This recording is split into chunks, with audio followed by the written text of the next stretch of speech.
الذي أرسل رسوله بالهدى ودين الحق ليظهره على الدين كله وكفى بالله شهيدا.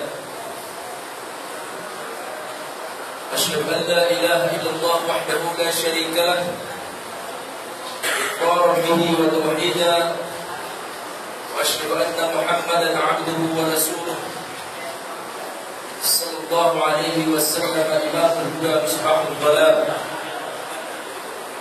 اللهم صل وسلم على سيدنا محمد وعلى آله وأصحابه أجمعين ومن تبعهم بإحسان إلى يوم الدين. أما بعد، فيا أيها الناس، أوصيكم ونفسي بتقوى الله وصية لي ولكم جامعة وموعظة لأولي الألباب موعظة نافعة، وأحثكم على اغتنامها قبل فوات الأوان. يقول عز وجل في كتابه العزيز: أعوذ بالله من الشيطان الرجيم. يا أيها الذين آمنوا اتقوا الله حق تقاته ولا تموتن إلا وأنتم مسلمون. Ma'asyiral muslimin, jamaah salat Jumat yang dirahmati Allah Subhanahu wa taala, iman dan taqwa adalah tema sentral yang seharusnya mewarnai kehidupan kita setiap harinya. Jumu'ah rahmatullah, salat Jumat adalah momen di mana kita memastikan bahwa identitas keislaman yang ada dan melekat pada diri kita, yang sangat kita banggakan, benar-benar dilandasi oleh iman dan takwa kepada Allah Subhanahu wa taala. Jumat rahmatullah adalah saat di mana kita mengembalikan kepercayaan dan keyakinan kepada Allah Subhanahu wa taala. Yakin akan janji Allah Subhanahu wa taala bahwa ada surga bagi yang taat di jalannya. Saat yang sama juga yakin, iman, bahwa Allah tidak sedang main-main ketika mengancam dengan neraka bagi mereka yang dengan sengaja melanggar ketentuan Allah Subhanahu wa taala. Iman yang seperti inilah Allah yang diharapkan selalu kembali muncul, bangkit dan tertanam dengan baik di dalam diri kita setiap pelaksanaan ibadah salat Jumat. Sebagaimana rahmatullah yang diminta oleh Allah dan Rasulnya Muhammad sallallahu alaihi wasallam. Sebagai contoh, hari ini pagi tadi, berdasarkan pengumuman BMKG bahwa telah terjadi gerhana matahari. Peristiwa yang sudah diumumkan 2 hari dan bahkan mungkin jauh-jauh hari sebelumnya. Di antara syariat yang diajarkan oleh Rasulullah SAW terkait gerhana, sebagaimana sabda Rasulullah SAW, Inna syamsa wal qamara ayatani min ayatillah la yankasifan, atau di dalam riwayat yang lain la yankhasifan li mauti ahadin aw hayati. فإذا حدث ذلك فادعوا الله وكبروا وصلوا وتصدقوا. Syariat Islam tentang gerhana, sebelum syariat lain berbicara tentang gerhana. Dalam keyakinan yang lain, mereka lebih sering memposisikan gerhana sebagai salah bentuk tahayul, keyakinan-keyakinan yang tidak berbasis kepada pengetahuan semesta. Namun di dalam Islam, Rasulullah SAW dengan tegas mengatakan, sesungguhnya matahari, qamar dan bulan adalah 2 tanda dari sekian banyak tanda-tanda kebesaran Allah Subhanahu wa taala. Dan matahari serta bulan rahmatullah sesuai dengan petunjuk Rasulullah SAW, la yankasifan, tidak terjadi gerhana terhadap keduanya hanya karena alasan atau karena alasan meninggalnya seseorang atau lahirnya seseorang tidak terjadi karena keyakinan khurafat tahayyul.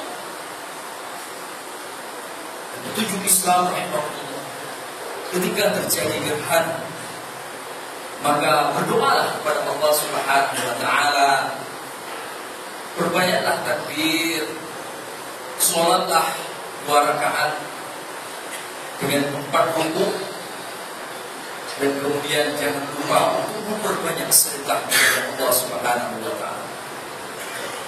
Ma'asyiral muslimin, jamaah salat Jumat yang dirahmati Allah Subhanahu wa taala. Syariat yang sangat baik, syariat yang penting bagi kehidupan kita.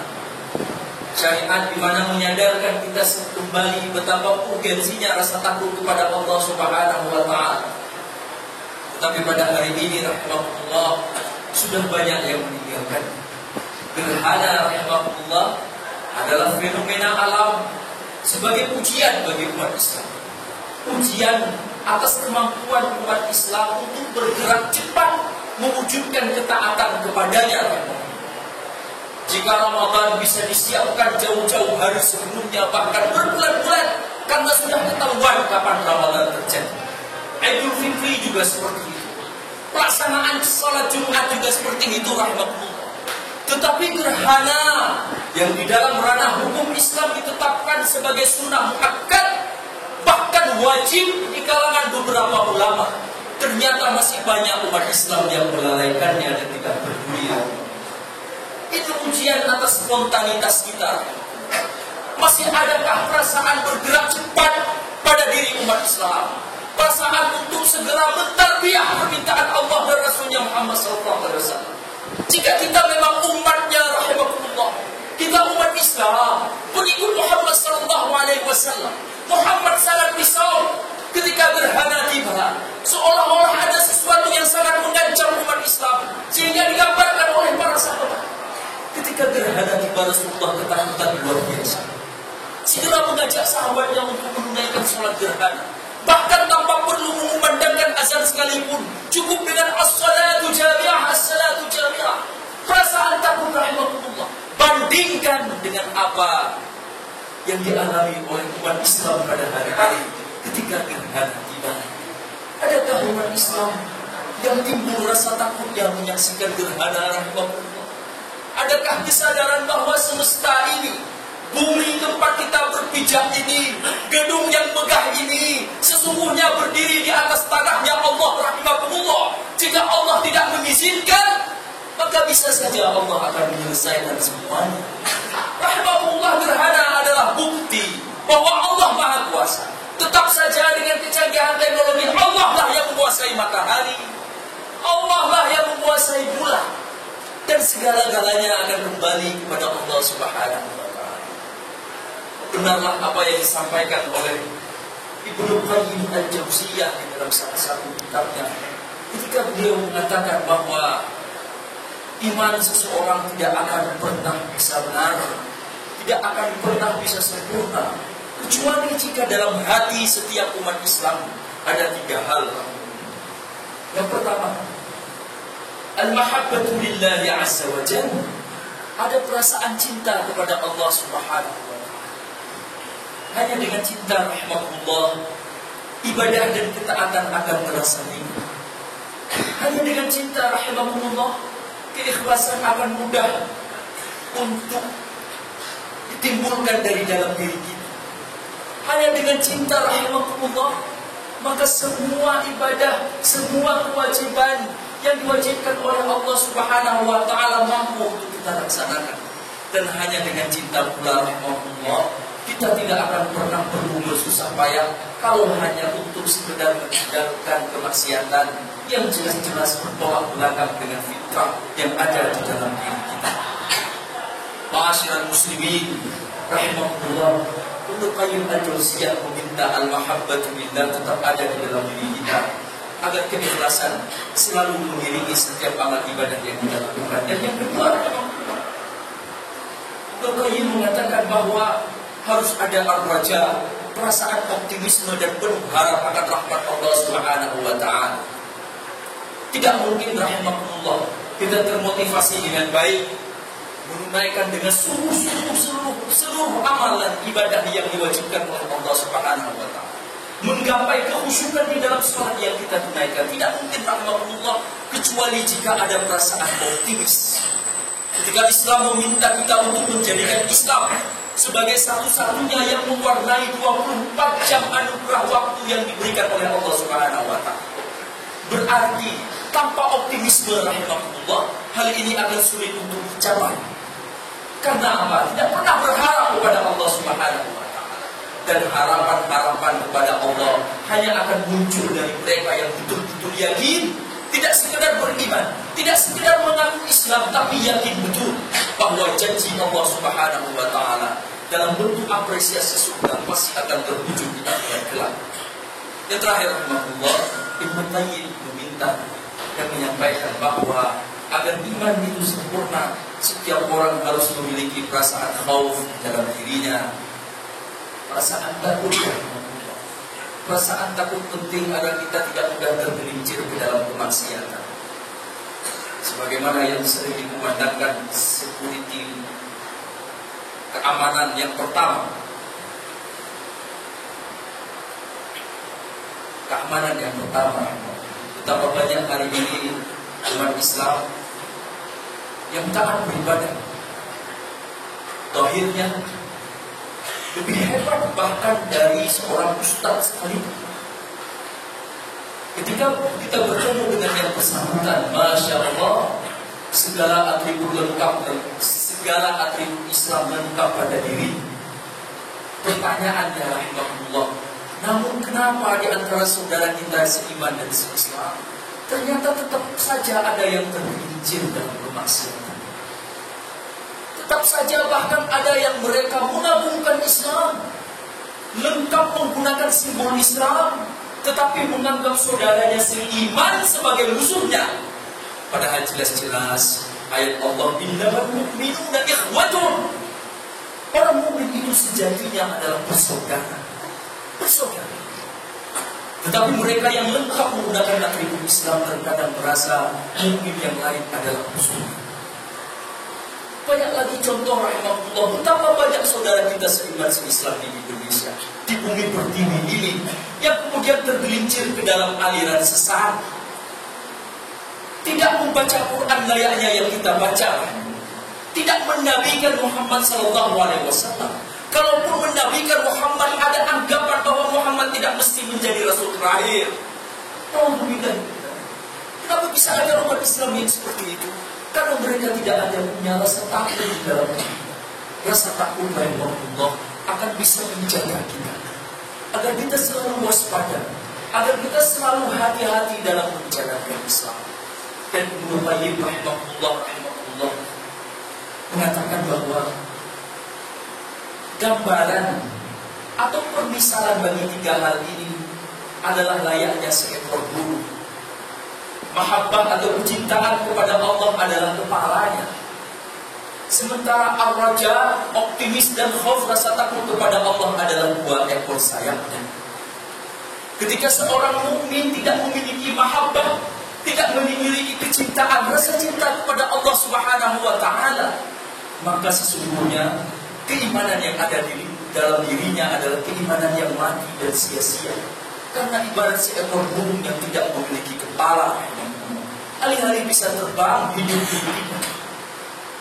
Sebagaimana seorang mukmin yang selalu mengagungkan mahabbah kepada Allah, cinta kepada Allah adalah cinta di atas segala-galanya, tetapi kemudian tidak pernah memiliki raja, tidak pernah memiliki rasa optimis, atau tidak pernah memiliki rasa khauf takut kepada Allah Subhanahu wa Ta'ala, maka dirinya persis layaknya seekor burung yang hanya memiliki kepala tetapi tidak memiliki sayap. Mampukah burung tersebut terbang? Bahkan bisa jadi setelah sekian lama burung itu berubah namanya, tidak lagi menjadi burung. Rahmatullah. Ar-raja, khauf adalah sesuatu yang harus ada di dalam diri kita. Kita harus belajar kembali rahmatullah, belajar untuk kembali mewujudkan keislaman yang sesungguhnya di dalam diri kita. Ketika Rasulullah sallallahu alaihi wasallam dalam sebuah hadis muttafaq alaih mengatakan, "Man yuridillahu bihi khairan yufaqihuhu fid din." Barang siapa yang diinginkan oleh Allah pada dirinya, yang Allah ingin baik bagi yang bersangkutan, maka pastilah Allah akan memahamkannya, pastilah Allah akan memfaqihkannya akan ilmu agama rahmatullah. Maka ini setidaknya berarti 3 hal dalam proses pemahaman agama rahmatullah. Mau tidak mau, ada 3 faktor yang sangat menentukan. Yang pertama sekali adalah syahadul masdar. Harus ada sumber yang benar rahmatullah. Mari kita merujuk kembali kepada Al-Quran dan Sunnah. Karena hanya Al-Quran dan Sunnah lah sumber yang benar yang diakui oleh seluruh umat Islam rahmatullah. Mari kembali membuka Al-Quran. Mari kembali membaca hadis-hadis Rasulullah SAW. Tidak hanya membaca hadis ketika kita menghadapi persoalan di dalam kehidupan dan ingin mencari solusi dari Rasulullah SAW, tapi terus membaca hadis rahimahullah, walaupun hadis itu mungkin di saat kita membacanya belum tentu membicarakan tentang apa yang kita butuhkan. Syahadul masdar, referensi yang tepat, referensi yang benar rahimahullah, ternyata juga belum tentu menjamin bahwa pemahaman kita akan Islam itu benar. Kita juga harus mementingkan sihhatu al-manhaj, metodologi yang benar. Betapa banyak umat Islam yang membaca Quran yang sama dengan yang kita baca, membaca kitab hadis yang sama dengan yang kita baca, tetapi kemudian mereka keliru memaknai maksud Allah Subhanahu wa taala, keliru memaknai keinginan Rasulullah sallallahu alaihi wasallam sebagaimana yang dicontohkan di dalam sejarah Islam, yang kemudian menimbulkan dan memunculkan kelompok Mu'tazilah rahimahullah. Kurang apa cinta mereka kepada Al-Quran? Mereka adalah orang-orang yang hafal Al-Quran. Mereka adalah orang-orang yang banyak menghafal hadis. Khawarij rahimahullah, yang menganggap orang Islam yang melakukan dosa itu berarti halal darahnya dan boleh dibunuh rahimahullah. Betapa sesatnya paham ini. Tetapi ketika kita merujuk apa yang mereka baca, maka sesungguhnya mereka membaca Al-Quran dan membaca hadis Rasulullah SAW. Namun ketika referensinya benar, kemudian tidak memperdulikan metodologi, maka rahmatullah, pemahaman yang didapat dari Al-Quran dan Sunnah juga pemahaman yang keliru. Pemahaman yang tidak hanya meruntuhkan Islam, tetapi justru menghancurkan agama Islam itu sendiri dari dalam. Yang terakhir, masyarakat muslimin rahimahullah, yang tidak kalah pentingnya adalah faktor sihhatu al-bi'ah, lingkungan yang baik. Islam rahimahullah tidak mungkin dicapai dan tidak mungkin diwujudkan dalam lingkungan yang tidak baik. Setelah referensinya benar, metodologinya tepat, agar kita punya ruh, punya spirit, dan termotivasi dengan baik untuk melaksanakan berbagai elemen dan dimensi syariat, maka kita harus berusaha sekuat tenaga menciptakan lingkungan Islam yang baik. Lingkungan Islam yang baik rahimahullah akan membantu mewujudkan semangat Islam yang ada di dalam diri kita. Lingkungan Islam yang baik rahimahullah akan membantu untuk menyingkirkan berbagai kemungkaran yang ada dalam diri kita, sehingga dengan begitu kita dengan mudah mengakui bahwa diri kita muslim. Sebagaimana firman Allah Subhanahu wa taala dalam surah Fussilat ayat 33, ketika Allah Subhanahu wa taala mengatakan, "Wa man ahsanu qawlan mimman da'a ila Allah wa 'amila shalihan wa qala innani minal muslimin." Allah bertanya, tapi tidak perlu menjawab pertanyaan Allah. Siapakah yang paling baik perkataannya, ucapannya dibandingkan orang yang selalu mengajak kepada Allah Subhanahu wa taala dan selalu menunaikan amal soleh dan berani rahmatullah. Potongan ayat yang patut digarisbawahi, dan berani waqal innani minal muslimin, saya adalah orang Islam rahmatullah. Hari ini kita rindu kepada umat Islam, kepada pribadi-pribadi yang sukses di dunia. Kita rindu dari mereka untuk mengatakan dan berani mengatakan, saya begini karena saya Islam. Saya tetap bekerja di sini karena saya Muslim, dan Islam meminta saya untuk seperti itu. Saya tidak melakukan ini karena saya Islam. Saya meninggalkan ini karena saya Islam. Barakallahu li wa lakum fil Qur'anil 'azim wa nafa'ani wa iyyakum bima fihi min al-ayati wa dhikril hakim wa ajarani wa iyyakum min 'adzabil alim wa iyyakum 'ala as-siratil mustaqim.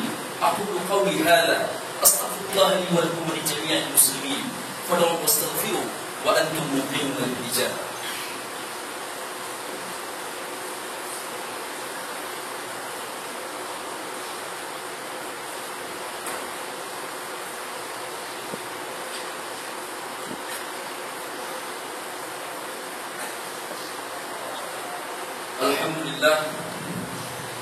الحمد لله الذي جعل يوم الجمعة من أشرف الأيام وجعله عيد الأسبوع لأهل الإسلام وأمرنا فيه بذكره تعالى وكثرة الصلاة والسلام على سيد الأنام. أشهد أن لا إله إلا الله وحده لا شريك له الملك العلام وأشهد أن محمدا عبده ورسوله وهدى مصباح الضلال. اللهم صل وسلم على سيدنا محمد وعلى آله وصحبه وعلى جميع الصحابة والتابعين ومن تبعهم بإحسان إلى يوم الدين. أما بعد، يا عباد الله، أوصيكم ونفسي بتقوى الله وطاعته لعلكم تفلحون. يقول عز من قال في كتابه العزيز: ومن يتق الله يجعل له من أمره يسرا. Masyarakat muslimin rahimahullah, barang siapa yang bertakwa kepada Allah, maka Allah pasti akan memberikan jalan kemudahan baginya. Kuncinya ada pada ketakwaan rahimahullah. Sebagaimana ketakwaan kuncinya ada pada ilmu. Dalam Ali Imran, Allah pernah berfirman: "Syahidallahu annahu la ilaha illa huwa wal malaikatu wa ulul 'ilmi qa'iman bil qist." Allah bersaksi, malaikat juga bersaksi, termasuk mereka-mereka yang dikaruniakan ilmu yang banyak oleh Allah Subhanahu wa Ta'ala. Bersaksi dengan apa? Bersaksi bahwa ketika mereka meyakini alam gaib, maka sesungguhnya hanya Allah yang berkuasa. Maka sesungguhnya hanya Allah yang menguasai alam gaib. Maka sesungguhnya hanya Allah yang patut disembahkan. Maka sesungguhnya hanya Allah satu-satunya yang memiliki kekuatan yang sempurna dan serba kuat. Di saat yang sama Allah juga bersaksi sebagaimana malaikat dan kita semua yang diberi ilmu oleh Allah Subhanahu wa Ta'ala bahwa seharusnya kita menjadi agen penegak keadilan rahimahullah. Keadilan dalam banyak hal, keadilan dalam keimanan rahimahullah. Karena antonim atau lawan dari kata adil adalah zalim. Zalim rahimahullah. Ketika kita beriman kepada Allah, percaya kepada Rasul, tetapi pesan Rasulullah SAW hanya lewat saja di depan kita, dan tidak pernah mengambil ibrah dari apa yang disampaikan oleh Rasulullah SAW. Laqad kana lakum fi Rasulillahi uswatun hasanah. Sungguh pada diri dan sosok Rasulullah SAW ada suri tauladan yang seharusnya selalu menghiasi seluruh amal kebaikan yang kita lakukan. Inna Allah wa malaikatahu yusalluna 'alan nabi ya ayyuhalladzina amanu sallu 'alaihi wa sallimu taslima. Allahumma salli 'ala Muhammad wa 'ala ali Muhammad kama sallaita 'ala Ibrahim wa 'ala ali Ibrahim wa barik 'ala Muhammad wa 'ala ali Muhammad kama barakta 'ala Ibrahim wa 'ala ali Ibrahim. وارض اللهم عن الأربعة الخلفاء الراشدين وعن الصحابة والتابعين ومن تبعهم بإحسان إلى يوم الدين.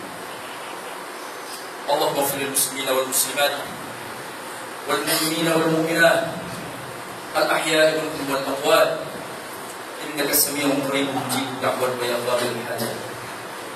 اللهم انصر الإسلام وأعز المسلمين. اللهم انصر المسلمين والمجاهدين في كل مكان وأيدهم بقوتك يا رب العالمين. اللهم افتح لنا أبواب رحمتك ورزقك يا أرحم الراحمين. اللهم ارزقنا إيمانا كإيمان أصحاب رسولك محمد صلى الله عليه وسلم. ربنا آتنا في الدنيا حسنة وفي الآخرة حسنة وقنا عذاب النار. وصلى الله على سيدنا محمد وعلى آله وصحبه وسلم. وآخر دعوانا الحمد لله رب العالمين. عباد الله، إن الله يأمر بالعدل والإحسان وإيتاء ذي القربى وينهى عن الفحشاء والمنكر والبغي يعظكم لعلكم تذكرون.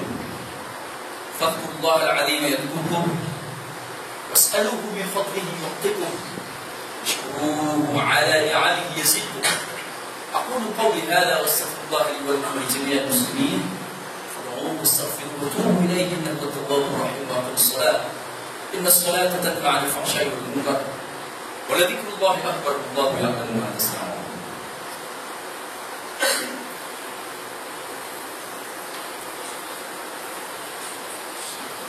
الله أكبر الله أكبر أشهد أن لا إله إلا الله أشهد أن محمدا رسول الله. حي على الصلاة حي على الفلاح قد قامت الصلاة قد قامت الصلاة. الله أكبر الله أكبر لا إله إلا الله.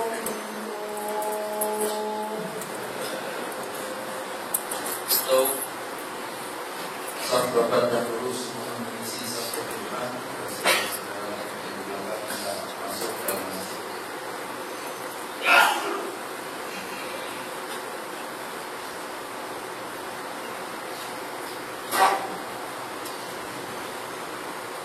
Allahu Akbar.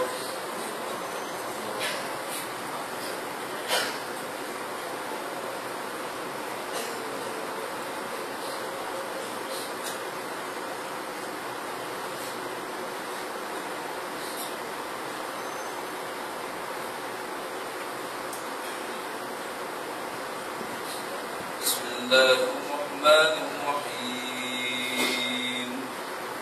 الحمد لله رب العالمين الرحمن الرحيم مالك يوم الدين إياك نعبد وإياك نستعين اهدنا الصراط المستقيم صراط الذين أنعمت عليهم غير المغضوب عليهم ولا الضالين.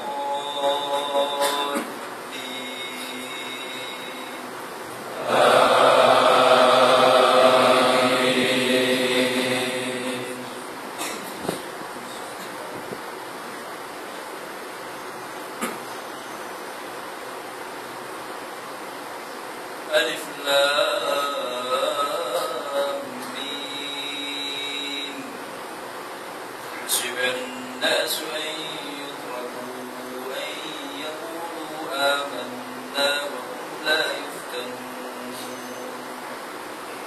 ولقد فتنا الذين من قبلهم فليعلمن الله الذين صدقوا وليعلمن الكاذبين. أم حسب الذين يعملون السيئات أن يسبقونا ساء ما يحكمون. من كان يرجو لقاء الله فإن أجل الله لآت وهو السميع العليم. ومن جاهد فإنما يجاهد لنفسه إن الله لغني عن العالمين. والذين آمنوا وعملوا الصالحات لنكفرن عنهم سيئاتهم ولنجزينهم أحسن الذي كانوا يعملون. ووصينا الإنسان بوالديه حسنا وإن جاهداك لتشرك بي ما ليس لك به علم فلا تطعهما إلي مرجعكم فأنبئكم بما كنتم تعملون. والذين آمنوا وعملوا الصالحات لندخلنهم في الصالحين.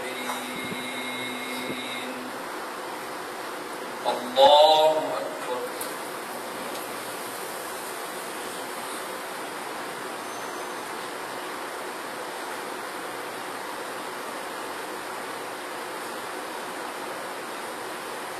سمع الله لمن حمده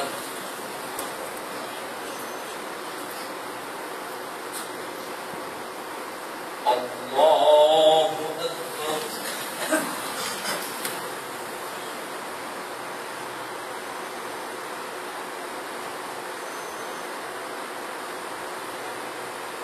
الله أكبر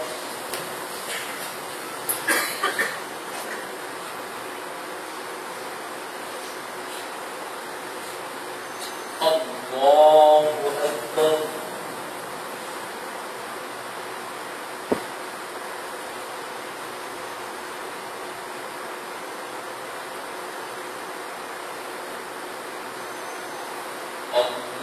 الله أكبر بسم الله الرحمن الرحيم الحمد لله رب العالمين الرحمن الرحيم مالك يوم الدين إياك نعبد وإياك نستعين اهدنا الصراط المستقيم صراط الذين أنعمت عليهم غير المغضوب عليهم ولا الضالين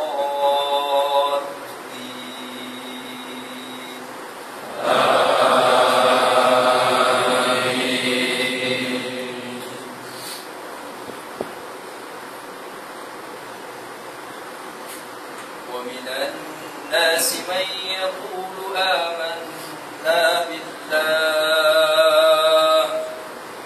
فإذا أوذي في الله جعل فتنة الناس كعذاب الله ولئن جاء نصر من ربك ليقولن إنا كنا معكم أوليس الله بأعلم بما في صدور العالمين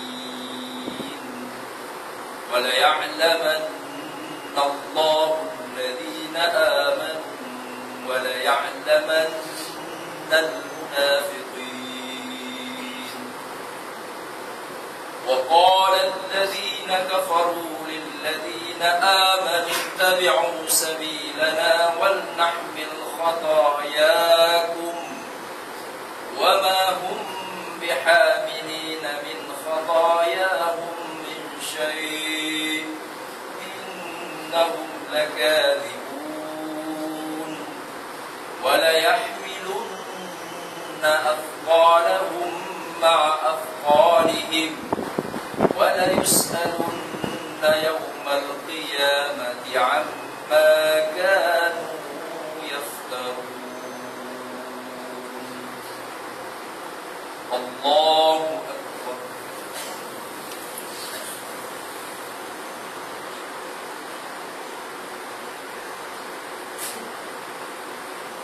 سمع الله لمن حمده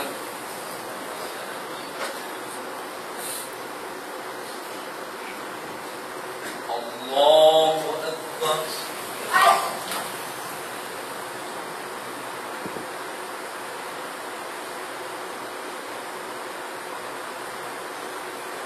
الله أكبر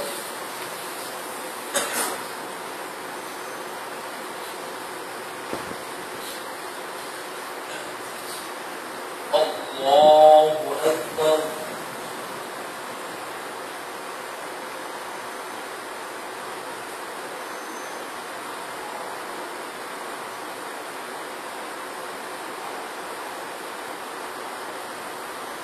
الله